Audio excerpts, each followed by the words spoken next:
like I said, we talked about the issue of the report recently released by Amnesty International. A lot of people have said a lot of things about it. We have also, we had also on this program, in previous edition, looked at the incessant reports that fly all up and down, accusing the armed forces of one human rights abuse or corruption by Transparency International, or human rights abuse by Amnesty International, and talking about the issue of sexual harassment of some women in their DP Kappa and all that.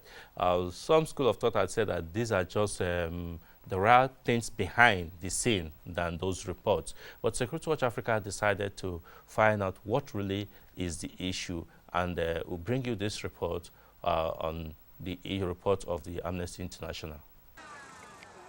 The year 2009 marked a significant shift from relative peace Nigeria was known for. She had had her share of misunderstanding across ethnic divides, which sometimes ranges from land disputes among communities to cultural or religious sentiment that had led to loss of lives and properties. But the emergence of the monster called Boko Haram in 2009 was the beginning of terror in a country that was still trying to deal with its religious and cultural problems.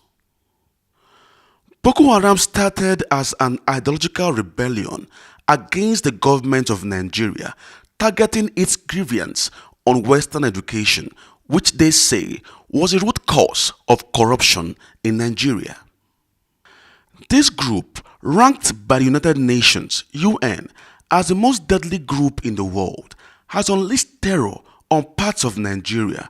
Even Abuja, the Federal Capital Territory, was not left out, and totally taking over some local government areas in Borno, Yobe, and Adamawa states. The Northeast, known for their exploits in agriculture, providing food to many parts of the country, have since forgotten what it's like to farm.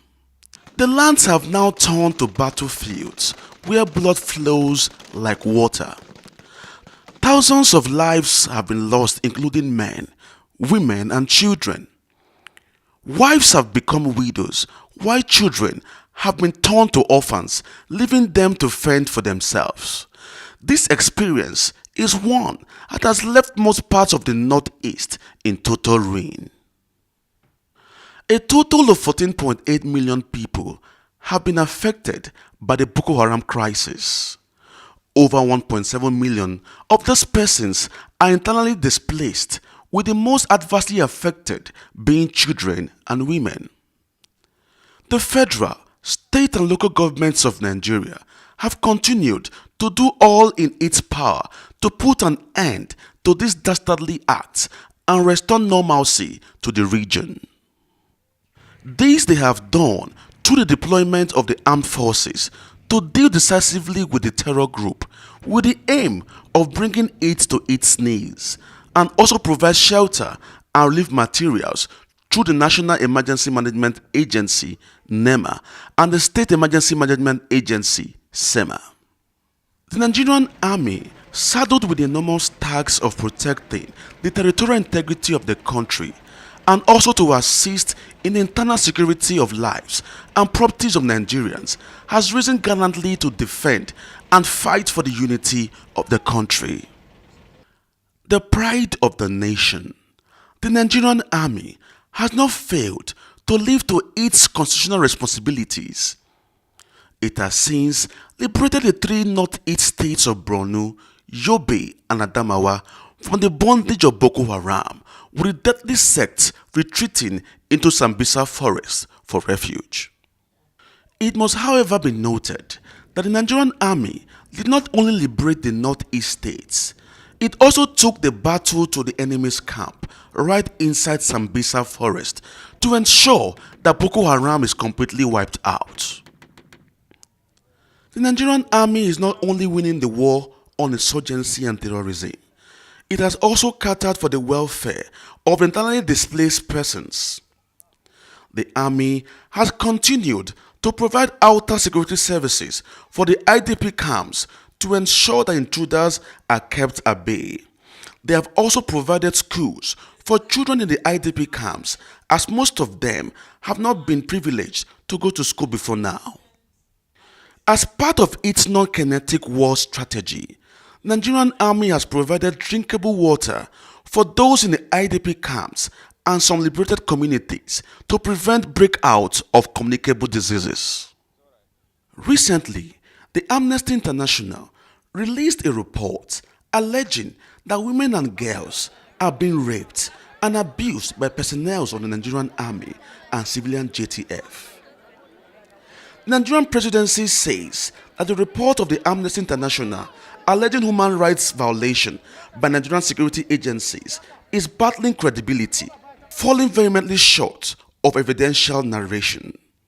Security Watch Africa, in its drive to verify the credibility of the report, went to Bakassi IDP camp in Maiduguri, Borno State, the biggest IDP camp in Nigeria.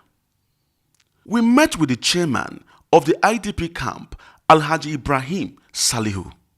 About the allegation of International Amnesty that says military are raping IDPs, what would you say about the harassment? Since I've been in the camp, I don't have this kind of information in my camp.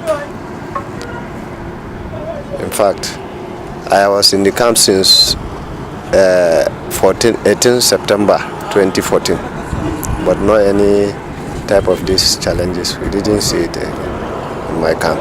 Yeah. You spent almost 4 years. Yes, I spent almost 4 years in the camp. You spent almost 4 years. Yeah. There's no harassment. No anything like this. So are you saying the people that make allegations, they are lying, and what they are saying is not true? If they mention Bakassi camp or any camp here in Maiduguri, I cannot say yes, but I not had this information. In fact, there's no allegation in your camp. No. Now what they are saying is lying. Yeah, it's lie. Here in Bakassi camp is lie. Nothing like this here.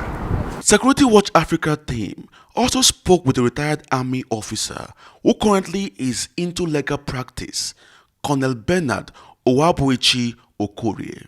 Colonel Okorie stated that anybody or organization against the army is an enemy of the nation.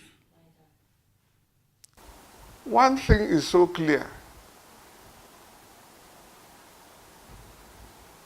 Anybody who has no enemy is a non-entity.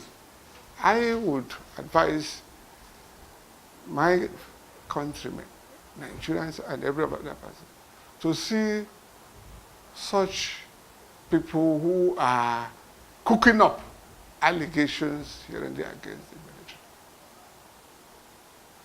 as enemies of the people. They are wolves in sheep's clothing.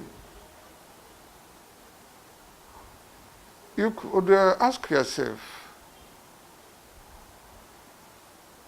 these people they accuse of this and that, frame them up. How much do they do to praise them when they record, success here and there, or are they not recording? They don't. And that is why they are biased against not just the military. Let nobody be deceived about it, but also against Nigeria.